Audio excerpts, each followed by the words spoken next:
sɔgɔmada fɛ nɛgɛ ɲɛ 7 tɛmɛna sanga 30 ye Mali kɔnɔ. An ka foli bɛ aw ye. VOA Bambara ka tabale gosika ye nin ye VOA Afrika kunnafoni turukalaw kan. Mariam Kuyate. Sɔgɔmada fɛ foli ko lase aw kelenkelenna bɛɛ lajɛlen ma aw ka waati la nin y'a don kan ye kɛnɛ kɔnɔ a y'aw bisimila. Bi kibaruyaw an bɛna taa Masina marabolo kɔnɔ kɛrɛnkɛrɛnnenya la Sayi dugu la. Cɛ marifatigi minnu ma lakodɔn u bina a dugudenw kan ni k'u ka forow jeni ni k'u tɛgɛ kɛ u ka baganw na ka maa dɔw jagoya k'u bila kunfɛtaga la. Maa kuma dogolen maa 100 kɔ minnu bɔla Tandan Dianke Lere Sekli kɔnɔna na u sera kunu Yuwaru marabolo kɔnɔ. Kunu su 2h du matin waati jatigɛwalikɛlaw bina Kinya polisiso kan Sigaso marabolo kɔnɔ. An bɛna seriyaw lamɛn o koɲaw kan. O kɔ an bɛna kuma MINUSMA ka bɔli la Mali jamana kɔnɔ n'an ka ma welelen ye sɔgɔmada in na. Ɲɛbilaw olu de filɛ ninnu ye. Kunnafoni wɛrɛw bɛna fara ninnu kan ni k'u laseli kɛ aw balimamuso Mariam Kuyate fɛ ka bɔ VOA soba kɔnɔ Bamako. An b'a fɔ aw dansi.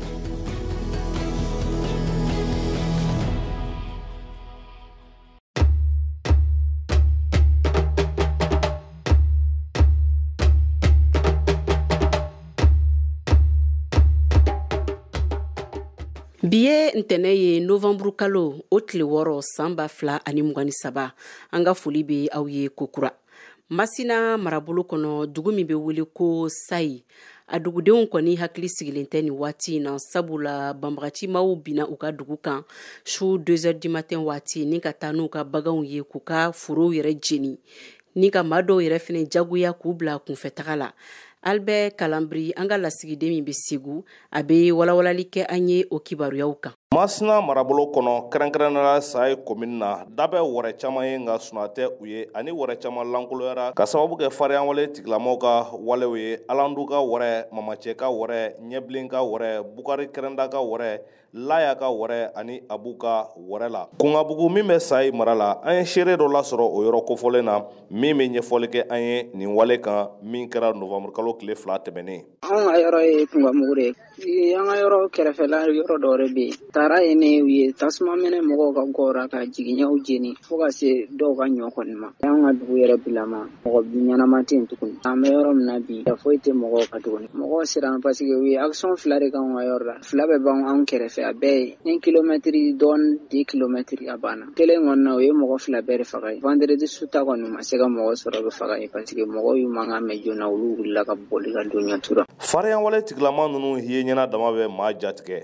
i n'a fɔ an ka seere y'a fɔ an ye cogo min hali ni o y'a sɔrɔ surasiw ka kan bɛ Sayi dugu kɔnɔ. U bɔra an ka yɔrɔ yɛrɛ la min na mɔgɔ o mɔgɔ ni ɲɛ dar'u kan karamɔgɔkɛ i b'a dɔn ko fɛn dɔ bɛ yen a don yɛrɛ mobili 4 de tun b'u bolo moto yɛrɛ ye nɔ mɔgɔ to danna yɛrɛ bɛɛ absɔnnigu ni aw jimi dɔw bɛ bamanankan fɔ mɛ a bamanankan jɛlen tɛ anw yɛrɛ ni Sayi 6 kilomètres ɲɔgɔn na surasi kan yɛrɛ bɛ yen u tɛ bɔ ka taa diɲɛ yɔrɔ si. A nɔgɔyaba ye Ala ye. Ka dɔn k'a fɔ nin dugu kofɔlen ninnu maa caman kɔni ye u sigiyɔrɔ bila an bɛ don min na i ko bi ani u ye kundogoyɔrɔ sɔrɔ Kungojan Sayi ani Berta Jeni Albert VOA Bambara tɔgɔ la ka bɔ Segu. N'an bɔla Masina an bɛ taa Sigaso marabolo kɔnɔ. O su 2h du matin kelen na jatigɛwalikɛlaw bina Kinya polisiso kan. An ka lasigiden Awa Bamba ka bɔ Sigaso ale ye Kinya duguden dɔw ka seriyaw sɔrɔ an ka jɛ k'u lamɛn. Donc an ka mɔgɔw sera ka dɔw faga mais u taara ni su dɔw ye u tun bɛ katakatani na u bɔra ka tile ka taa ŋana sira fɛ dɔw ko k'u n'u bɛnna ko Bugara donda yɔrɔ 4h waati in na. Aw de bɛ kunnafoni mɔlen sɛnsɛnlen di anw ma bamanankan na. VOA Afrique filɛ nin ye 102 fiɲɛ sira kan Bamako Mali la. An bɛ to ni kunnafoniyaw ye halisa Mali jamana kɔnɔ maa kuma dogolen minnu bɔla Tandan Dianke Lere Sekli yɛrɛ kɔnɔ u sela kunu Yuwaru marabolo kɔnɔ. Makital ka bɔ Yuwaru ale b'o kunnafoniyaw walawala an ye. Kunu karidon novembre kalo tile 5 Tanda Dianke Lere marala olu wajibalen filɛ k'u sigiyɔrɔ bila jakosa kulu maramafɛntigiw fɛ bari sabu ka da kan ko olu de ye maaw ye minnu bɛ kunnafoni di cɛfini tabaw ma yaasa wuli ka jɔ ka taga olu sɛgɛrɛ. Bokar Kampo ye Tanda ka ye Dianke. Depuis kuna sini kota ko kunu ko bi an bɛ boli an ma se ka sigi an ma se ka jɔ an ma se ka foyi dumuni t'an bolo minɛn t'an bolo foyi t'an bolo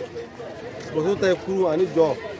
ani ka jɔlenw de an taara k'an ka fɛn bɛɛ to yen an kɔni nana ten dɔrɔn. maa min tɛ fɛ ka bɔnɛ i ni na i ka yɔrɔ in bila yanni waati kofɔlen ni ɲɔgɔn cɛ o kun kelen do kulu maramafɛntigiw dala gɛsɛ ye Isa Kunta ale kun bɛ tandakaw la na an t'a fɛ ka sa ni ere maa o maa sɔrɔ o ye sumi o mana fɔ mɔgɔninfin min i bɛ taa di an fana ye wɛrɛli kɛ yuwaru mobili o mobili k'an ma gɛn Ala kama u kana an dɛmɛ k'an labɔ nin waleya in kɛra sababu ye ka maa caman de bolo bɔ Burema Konta ale ye tanda maaba dɔ ye wa an kɔni yɛrɛ de y'an si yan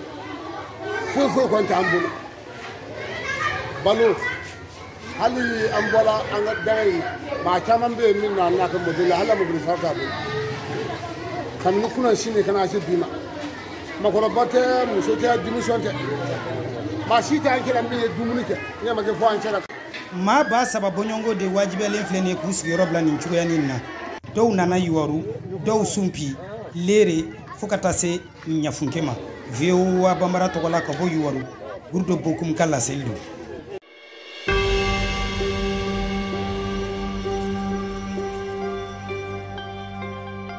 ne Jɛnɛba Lobo Tarawele ka bɔ Kayi radio kɛni a bɛ dugu kunnafoni di a bɛ jamana kiban kunnafoni di a bɛ duniya ferekɛ naani bɛɛ lajɛlen kunnafoni di ni président kumana u bɛ kuma radio la an b'a lamɛn an bɛ ministrew ka kumaw lamɛn an bɛ kuma bɛɛ information bɛɛ sɔrɔ à travers la radio.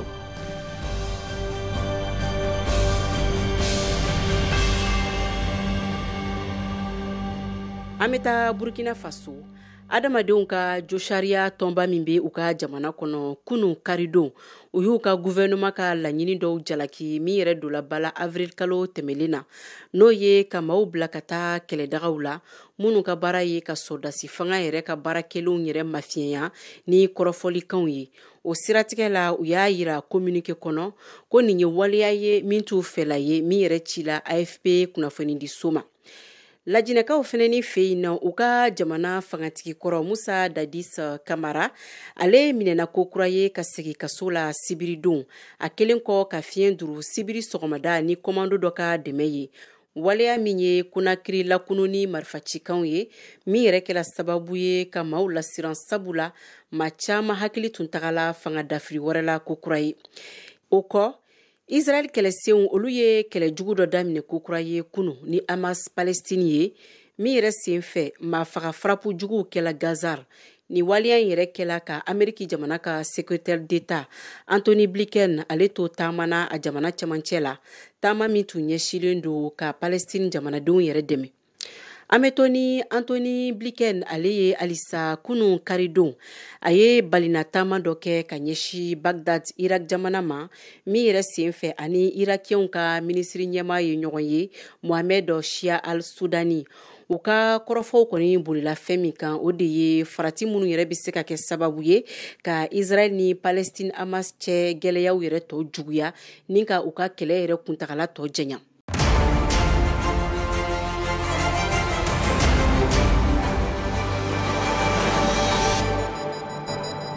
a y'aw ka kunnafoniyaw sɔrɔ don o don sɔgɔma VOA tabalen kan VOA Bambara ka tile kunnafoniya kun fɔlɔw sanga 30 kɔnɔna na o bɛ kɛ don o don tɛnɛn ka taa bila juma la sɔgɔmada nɛgɛ kaɲɛ 7 mana tɛmɛ ni sanga 30 ye wa segin bi k'a kan tuguni nɛgɛ kaɲɛ 9 waati ni VOA tabalen ye a y'aw ka tile kunnafoniya kun fɔlɔw sɔrɔ Mali ale ni diɲɛ bina kun kan VOA tabalen ka kunnafoniya kunkun n'a ɲɛɲɛ di aw ma n'an baaraɲɔgɔnw ka wulikajɔ ye Mali kɔnɔna na farafina ale ni diɲɛ fantan naani bɛɛ lajɛlen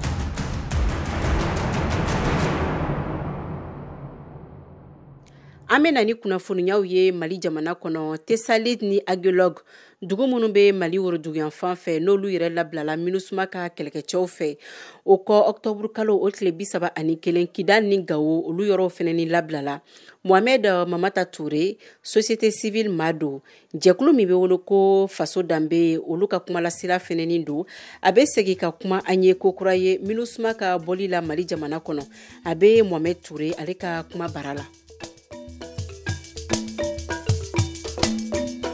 Assalamu alaikum balmakɛ. Ayiwa i ka foli don. Ayiwa i bisimila. N b'i fo k'i baaraɲɔgɔn bɛɛ lajɛlen fo ani maa ma sɔgɔlen don VOA ka nin waati ka se k'an lamɛn. Ni y'a dɔgɔkun kelen ni duniya kelenya tɔn ka cidenya baara min bɛ Mali la n'an b'o wele ko MINUSMA olu ka kasaw cɛ ka bɔ Kidal mara kɔnɔ. Caman y'a yira Mali furancɛ fanga na ko a baraliw la barisabu u tun kan ka Mali sɔrɔ a su makɔnɔ yan'u ka yɔrɔ bila nka o ma se ka waleya. E ye mun de faamuya ni MINUSMA ka bɔli na Kidal dagayɔrɔ belebeleba nin kɔnɔ ye? I y'a fɔ cogo min na MINUSMA an y'a ye nin tile damadɔ tɛmɛnen in na a y'a ka minɛnw cɛ ka bɔ Kidal k'a sɔrɔ bɛnkan min bɛ ani jamana marabagaw cɛ k'a fɔ ko ni a bɛna taga a kan ka a bɛ yɔrɔ min na ni o ye Kayi Wali emprise a kan ka ko nɛgɛ di anw ka jamana marabagaw ma. N'i y'a ye u ye nin ko in kɛ nin man ka bali maliden si la ne yɛrɛ kɔni a ma bali ne na ka sababuya kɛ mun ye kabini don min anw ka marabagaw ko o bɛ a laɲini MINUSMA ka ta ka bɔ an ka jamana in kɔnɔ a nɔngɔnni na kabini o don a nɔngɔnni kelen na o kun kan k'a sɔrɔ anw ye labɛnw bɛɛ sabati yalasa ni u bɛ taa dɔrɔn o k'a sɔrɔ anw bɛ yɔrɔ ninnu na yalasa ka se ka anw ka minɛ ni maa min bɛ ko faamu kabini don min MINUSMA ye bɛɛ kan bila anw dontɔ gɛlɛya min kɛra kɔnɔ an kun kan ka kɔn a kɛra ANEFIS ye o a kɛra TESALIT ye o a kɛra AGELOC ye ka n'a bila fo yɔrɔ min bɛ yen nɔ ko bi ko Kidal an kun ka kan ka kɔn ka baara ɲɛsigi baaraw kɛ yalasa ka se ka nin emprises bɛɛ lajɛlen minɛ ka don a duguw kɔnɔ ka kɔn MINUSMA ka tagali ɲɛ donc maintenant o baara min ma kɛ o de y'a kɛ sisan MINUSMA fana y'a fɔ k'a fɔ ko olu kan ka lakana an ka maaw fɛ bɛnkan sɛbɛn dɔ bɛ Nations Unies ni anw ka marabagaw cɛ o bɛnkan sɛbɛn kɔnɔ mun b'a kɔnɔ ko anw ka marabagaw de kan ka MINUSMA baarakɛlaw n'u bololaminɛw bɛɛ lajɛlen lakana fo ka se u tagali ma ka bɔ anw ka dugukolo kan gɛlɛya nana ka na don kow la an ka finitigilakaw an y'a ye kɛlɛdagaw dayɛlɛlen don olu bilala ka taa o yɔrɔw la donc o baara anw ka marabagaw tɛna se ka kɛlɛ kɛ ka tila ka o baara fana kɛ donc majɛ dɔ bɛ olu yɔrɔ komi majɛ dɔ bɛ anw yɔrɔ gan a ma bali ne na a kun man ka bali maa la parce que haliw kan ka taa novembre kalo tile 15 u yɛrɛ kɔnna k'a fɔ an ka mɔgɔw ɲɛna tuguni ko novembre kalo tile 15 tɛna se ka kɔnɔ olu bɛ taa yanni octobre kalo ye tile 30 ka se 31 ma k'olu bɛ Kidal bila donc ça veut dire que anw de kun kan ka an ka disposition ta pour que ka se ka nin baara ninnu waleya. Nka aw yɛrɛ minnu ye dugudentɔn maaw ye aw bɛ se ka ladilikan jumɛn di Mali faamaw ma finitigiw dɔrɔn tɛ dɛ hali foroba baarakɛlaw walasa Kidal donni ni a ka kɛ basigi ni hɛrɛ la barisabu sigidadenw de ko don olu ka haminako ye min ye lakanako. Ayiwa i y'a fɔ cogo min na gɛlɛya ma daminɛ ANEFIS TESALIT ani AGELOC minɛni dɔrɔn na ni ye Tɔnbɔkutu région ta gɛlɛya fɔlɔfɔlɔ daminɛna bɛɛ kan minɛni de la donc kabini o bɛ minɛ don min na o kun kan ka kɛ kalanso ye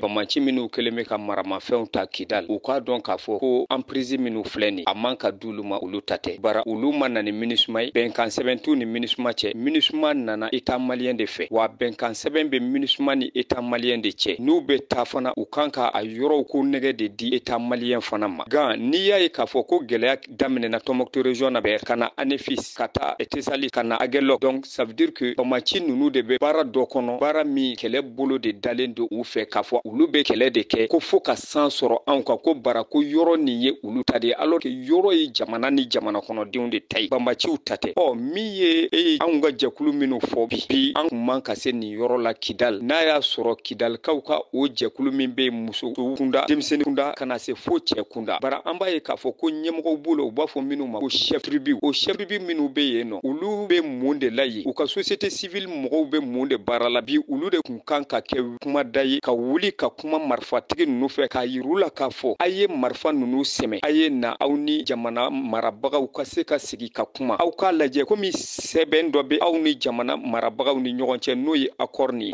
sigikafɔ bɛ k'a kɔnɔ cogo min na jamana bɛ segin ka na Kidal cogo min na ka k'an ni minɛ aw ka sɔrɔ k'a lajɛ baara tɔ bɛ kɛ cogo min na n'olu notabilitéw ma o baara kɛ o kɔrɔ ye k'a fɔ olu mu u jɔyɔrɔ la a ko la bara ça veut dire que olu yɛrɛ tɛ kumada ye kumada minnu lamɛnnen don bamaci ninnu fɛ nka anw kɔni ka laɲini tun ye sigikafɔ ye nka sigikafɔ nin fana laɲini na wagati min fɛ an ka fɛn kelen faamu k'a yira k'a fɔ maa marifatigi ninnu olu de y'a yira k'a fɔ ko sigi tɛ olu fɛla ko ye ka wele bila u ka maaw ma minnu bɛ Bamakɔ yan nɔ k'u bɛɛ lajɛlen ka Bamakɔ bila ko bara k'olu ɲɛ tɛ u yɛrɛ la minɛn kɔnɔ minɛn min bɛ se ka kɛ k'olu lakana donc dɔw taara Moritani dɔw taara Algérie dɔw yɛrɛ fana taara yɔrɔ la mɔgɔ tɛ yɔrɔ minnu dɔn n'olu ye o kɛ o kɔrɔ k'olu labɛnna pour que ka se ka maramafɛn de ta ka jamana kɛlɛ ka jamana finitigilakaw kɛlɛ ni kumakan bɛ yen kumakan kan tɛ fɔ jamana marabagaw dɔrɔn, a tɛ fɔ politiki mɔgɔw dɔrɔn, a tɛ fɔ société civile dɔrɔn, a tɛ fɔ diinɛ ɲɛmɔgɔw dɔrɔn, a bɛ fɔ malidenw bɛɛ lajɛlen ye halulu bamaci minnu ye marifa tabi, a bɛ fulu fana ɲɛna. A ye marifa sɛmɛ aw ka na aw ni aw balimaw maliyɛn tɔw ka sigi ka kuma aw ka bɛnkan kan. Kan min bɛ sɛbɛn nin kɔnɔ min ye accord d'Alger ni kabini san 2015 min a bolonɔ sɛbɛn bilala la. Aw b'a ye tuma bɛɛ ninnu de muruti. U bɛ wele, u bɛ deli, fɛn bɛɛ bɛ k'u ye. U bɛ ta ka don an ka institution kɔnɔ, u bɛ ta ka ministeriyaw d'u ma. Nka halisa olu de bɛ muruti bolo la.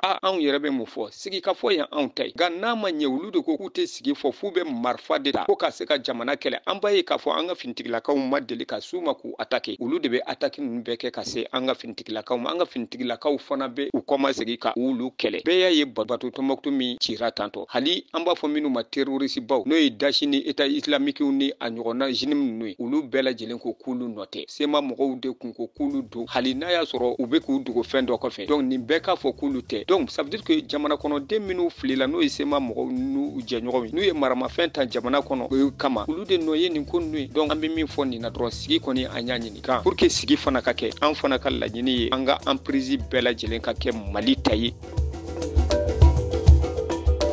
Novamburu kalo tile 2 o ye don ye min kɛrɛnkɛrɛnnen don ni ka hakilijigi kɛ ka ɲɛsi an ka suw ma. Bobo Dioulasso Burkina Faso kaw fɛ yen nɔ nin don bɛ ɲɛnamaya kosɛbɛ sabula mɛsiw bɛ kɛ kaburudow la banbagatɔ somɔgɔ caman fɛ. Bobo Dioulasso Alidu Ouedraogo an ka lasigiden min bɛ yen ale ka laseli don. An bɛ nɛgɛ kanɲɛ 14 na Bobo Dioulasso Sikasso sira kaburutura an bɛ min wele ko cimetière municipal. Monpɛriw olu ma na fɔlɔ nka u ka aladarifɛnw bɛɛ lajɛlen labɛnlen don. Faniba kɛlen don ka biri tabali jamanjan kan n'an ba Maria ani Yezu Krista olu ka sawura bilabilalen don o kan. Mɔgɔw jɛnsɛnlen don kaburutu kɔnɔ yɔrɔ bɛɛ, dɔw sonsorilen don, dɔw lɔni don, o kun suruni o bɛ kan ka aladari kɛ o ka tagabagaw ye. Wagati Bobo Dioulasso chrétien kuntigi min Monseigneur Paul Ouedraogo ye o donna suma seli o daminɛna yan. Lɛri fila damayira an y'a sɔrɔ o filema duwawura. Jean Baptiste Zerbo ale bangebaga fila bɛɛ bɛ yan yɔrɔ la. Prière nafa ba lo bara anu chrétien fɛ. Puisque anu chrétien fɛ o ko tan ni mɔgɔ ni fatura a ma kɛ komi i ka fɛn bɛɛ banna i bɔra diɲɛ dɔ la min adamadenw ta ye ka taa diɲɛ wɛrɛ la min balo banbali ye jumɛn ye an fɛ yɔrɔ don ka taa Ala yɛrɛ ka sigida ra o de ye anu fɛ o ye o y'an kɔnɔ kiti ni Ala ka nɔgɔya ye mɔgɔ lani bi yan yɔrɔ la Ala k'o bɛɛ minɛ a bolo ɲuman fɛ. Mun bi kɛnɛma ale hakili tora olu la. An min yɛrɛ bi kɛnɛma yɔrɔ Ala k'an bila sira ɲɛnama kan don n'an sera Ala yɛrɛ fana fɛ fana ni an ka sa fɛ ni nisɔndiya ni hɛrɛ ye ka taa an fa n'an baw sɔrɔ yɔrɔ ye an ka se ka Ala ka ko kɛ o tɔ continue yɔrɔ ye an ka jamana o ko tan kɛ n'i y'a ye ko dugu ka di se ka dugu ɲasumanu an bɛ don min komi bi an bɛ yɛrɛ bɛɛ ɲɛ b'a la vraiment jamana ɲagaminen k'a fɔ k'i bɛ bɔ ka taa yɔrɔ la a ka gɛlɛn bolo an bɛ Ala dari vraiment Ala k'a tigɛ bila an ka jamana vraiment Ala k'an bɛɛ lakisi. Solomani Kone o ye silaman ye ale ka mɔgɔ foyi fana su dolen ti yan nka ale bɛ na yan yɔrɔ la ka na dugawu kɛ tagabagaw bɛɛ lajɛlen ye ni lon tɛ sina nin na san o san. Hali n'i ka mɔgɔ tɛ yen ni lɔnbagaw bɛ yen dɔw bɛ yen o yɔrɔ bɛ na yan yɔrɔ yɛrɛ o ka mɔgɔ tɛ yen lɔnbagaw bɛ yen connaissance non o bɛ na ka na prière kɛ a ɲini fana bɛ se o ma o fana bɛ yɔrɔ min na puisque on dit que les morts ne sont pas morts donc o fana bɛ yɔrɔ min na nin fana dusu fana ka di. Bɛɛ lajɛlen nana dugawu kɛ a taatabaga ye nka Adel Sano min si bɛ san 60 ani kɔrɔ ni a fa banna ɲinan y'a san 45 ye ale nana dugawu lo ɲini a fa fɛ barisa o bɛ diɲɛ fila la o bɛ kolon ka tɛmɛ anw ɲɛnamaw kan ale ka faamu taara. An kɔni an wolola ni prière ni i bɛ prière kɛ i bɛ Ala deli hali n'a tigi la yɔrɔ ka ɲi Ala bɛ dɔ fara kan donc n'ale fana ɲana yɔrɔ la ale fana bɛ se ka miiri e fana na yan donc depuis 45 ans n yɛrɛ bɛ Wagadugu mais n nana n bɛna prière k'a ye a fana bɛ dɔ kɛ ne ye parce que olu bɛ yɔrɔ fila la anw bɛ yɔrɔ kelen la. Donc moi je considère qu'ils sont supérieurs à nous. Monseigneur Paul Ouedraogo min ni suma seli latigɛ a b'a kun fɔ anw ye. Olo mbadenw bi loni na jamasenu kɔnɔ an église catholique an bɛ seli min na a bɛ an ka danaya dɔrɔn lo yira ka tugu a y'a lɔn ko an ka danaya a sigini bɛ fɛn min kan Yezu Krista na min sara kuruwa kan anw kosɔn n'a kununa ka bɔ su cɛma ale lo y'a lakali ko ale tɛmɛna sira min fɛ an fana bɛna tɛmɛ o sira ninnu fɛ. Sɔrasiw yɛrɛkɔrɔsi dugulenw ale ni Burkinabɛ caman nin tora terrorisi kɛlɛ la ni kɛra sababu ye ka hinɛ ɲini ka se olu ma. A y'a ye an ka jamana bɛ yɔrɔ minɛ tiɲɛ bɛ kɛra mɔgɔ caman bɛ yen min bɛ to terroristow bolo an bɛ Ala deli u bɛɛ lo ye wasa Ala ka hinɛ u bɛɛ la an adamadenw an ye a kɛkɛlaw lo ye ni Ala ka n'a ka maɲumanya tɛ Ala n'a ka hinɛ tɛ n'a ka yafa tɛ an tɛ se k'a fɔ ko senuya bɛ an dusu la Ala ka bato minɛ ani Ala ka hinɛ tagabagaw bɛɛ la ani anw yɛrɛ laban ko ɲuman Ala k'o di an bɛɛ la. Ni lon tɛ sina ni min ɲɛsina tagabagaw ra o ye hakili jigi lo ye mɔgɔ senu mun banna ka kɔn olu ɲa labɛn nanema fɛ an bɛɛ lajɛlen bɛ se ka kɛ adamaden senu ye hali n'a ka gɛlɛn. Senuya sira ni i n'a fɔ évangile kɔnɔ a taama ka gɛlɛn mais a bɛ se an bɛɛ bɛ se ka kɛ mɔgɔ senu ye hali n'a ka gɛlɛn. Voilà, u b'a fɔ ko an ka yafa ɲɔgɔn ma an ka hinɛ ɲɔgɔn na an ka kanuya sira taama an ka senuya sira taama an ka yɛrɛmajigi sira taama donc senuya ni o bɛ tɛmɛ o bɛɛ la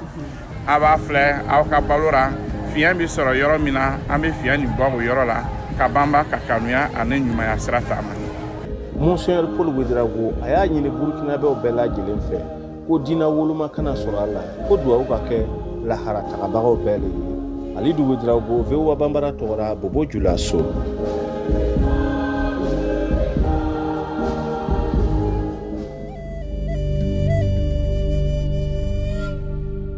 Farikolo ɲɛnajɛ kibaruyaw Siyaka Tarawele kuma b'i bolo.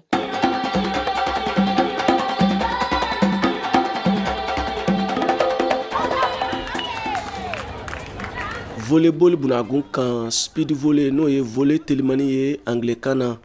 o tako sabanan ɲɔgɔndanw tana kuna sini sibiri novembre kalo in tile 4 san 2023 in na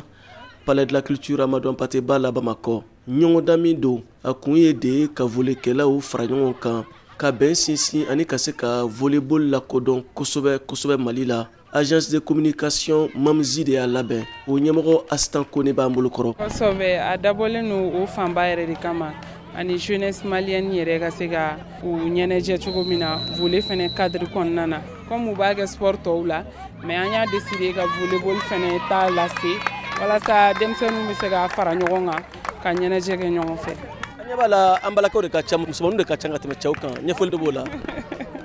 Ni muso bɛ ko la kɔni o ko tɛ tiɲɛ ou bien. Ɲɛmɔgɔ ye muso ye.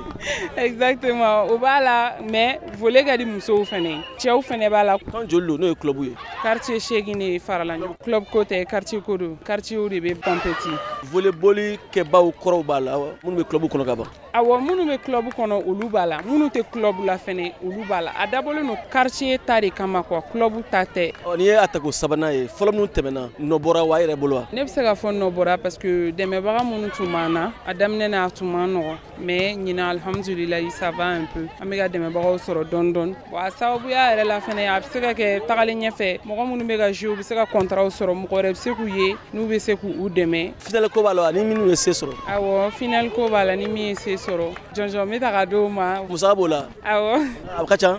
A bɛ dɔɔni bɔ jɔnjɔn kɔni b'a la. Ka sanga ni san 2 tɛmɛnen ta ye ani ɲinan ta nimisiwasa dɔɔni b'a la e bolo wa. Awɔ nimisiwasa b'a la yɛrɛ an bɛ Ala fo k'Ala barika da an b'an dɛmɛbagaw fo halisa minnu dara n na minnu bɛ k'an soutenir halisa ni événement in na. Aw yɛrɛ bolo munna volleyball tɛ ka se sɔrɔ aw ye ne sigi sen ka tiɲɛ don a ka la ko dɔn munna mɔgɔ tɛ girin a nɔfɛ i n'a fɔ farikolo ɲɛnajɛ tɔw. Bon o ye diyaɲɛ ta ye ani volley lakodɔnnenba tɛ ten n'i y'a ta k'a lajɛ salon jama tun man ca mais ɲina jama bɛ ka caya o b'a yira k'a fɔ an bɛ ka événement min kɛ a bɛ ka nɔbɔ parce que mɔgɔw bɛ ka volley dɔn. A bɛ kɛ Bamako dɔrɔn a tɛ Mali marabolo tɔ fara kan. Bon pour l'instant an bɛ Bamako dɔrɔn de fɔlɔ mais Ala ye nɔgɔya k'an ye a ka d'an ye ka taga kɛ région na parce que région kɔnɔ mɔgɔw fɛnɛ a ka d'u ye n'Ala ye se k'an ye inchallah an bɛ se région kɔnɔna fɛnɛ. Speed volley tako 4 labɛnniw de bɛ sen na sisan VOA Bamara tɔgɔ la Bamakɔ Siaka Traoré kala selido.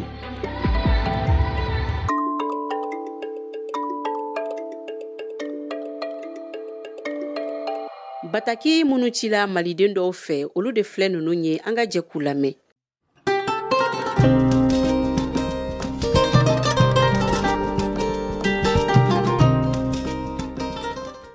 Assalamu alaikum warahmatullahi wabarakatuh. Be bamanan nga foli ba lamɛnbagaw bɛɛ lajɛlen.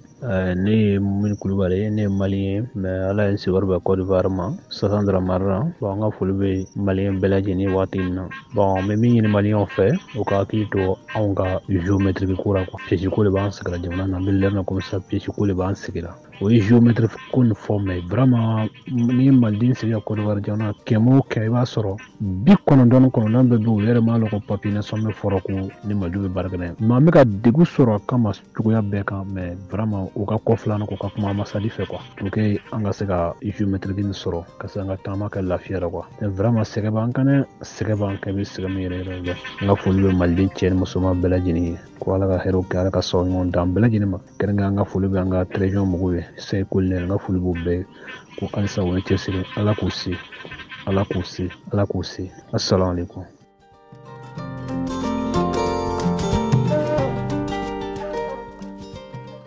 Assalamu alaikum wa rahmatullahi wa barakatuh. Vio Afrika barakala na lamɛnbaga bɛɛ lajɛlen ka foli bɛ ka taa bɛɛ tɛnɛmaganbaga ye ko don ka bɔ Faragɛrɛ Kongo ani Sibi mara la sigilen bɛ Bamakɔ commune 4 la Sebenikoro. Ka foli bɛ ka taa an ka ɲɛmɔgɔw ye k'a fɔ ye ko k'u tɛsiri a kuma lamɛnni n'a faamuyali a ka gɛlɛn tuma dɔw la n'a fɔra ko k'i cɛsiri cogo ka ca kɛlɛda la aw cɛsirila o dogolen tɛ diɲɛ ma na bɛɛ b'o kalama jamanaden ɲuman na juguman bɛɛ b'o kalama n'a cɛsiri kuranko fana la vraiment an fantanw sɛgɛnna an ye bitigi feerelaw de kare kɔnɔ bitigi feerela an sɛgɛnna fo k'an sɛgɛn hali ne filɛ ka video bukali nin passé waati mun na nin an filɛ dibi la Sebenikoro y'an bi kuran tigɛ ko 4nan de filɛ nin 4nan kɛra k'an to misiri la fajiri seli la an balo de bɛ an ka bitigi feere la an balo bɛ kuran ɲini de la ala an tɛ se ka nɔnɔ feere bi an bɛ walidu de kɔnɔ so a bɛ sara de vraiment fama a y'a lajɛ aw yɛrɛ fana k'aw ka vie jateminɛ k'a ko lajɛ Burkina kapitɛni ye mun ɲɔgɔn n'a kɛ vraiment a ka di ne ye fana k'o ɲɔgɔn n'a kɛ bi ka taa ka jamanadenw ye sɛgɛn min ka aw nɔfɛ vraiment an kɔni tɔɔrɔla an tɔɔrɔla dɛ an tɔɔrɔla mais an bɛ k'a muɲu aw de kosɔn mais aw fana k'a lajɛ vraiment aw fana ka ko dɔ kɛ jamanadenw ye jamanadenw y'u se bɛɛ k'aw ye sa n'an tɛna ni bɔ k'a da ala an ka denbayaw baloli bɛɛ ka gɛlɛn an ma bi.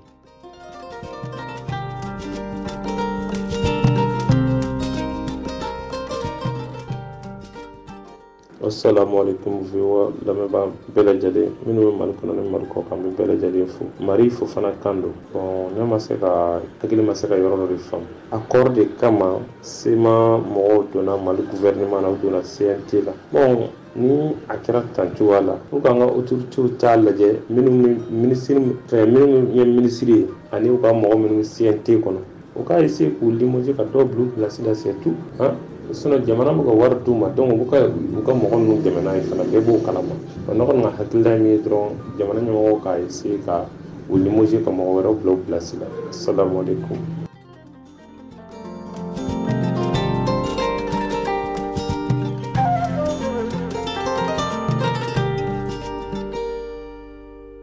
Fufu kelen muga ani naani 30 40 ani 7 16 o ye an ka nɛgɛjuru sira ye a bɛ se ka min kɔgɔri ni k'aw ka cikanw to an ye nka aw kana ɲina aw tɔgɔ n'aw sigiyɔrɔ a bɛ kɔn k'olu fɔ ka sɔrɔ k'aw ka haminankow tugu o la musolakaw aw kana ɲina an bɛ wele bila aw ma ka cɛya aw mana kɛ Mali fan o fan a y'an ka nɛgɛjuru sira kɔgɔri ni k'aw ka cikanw to an ye.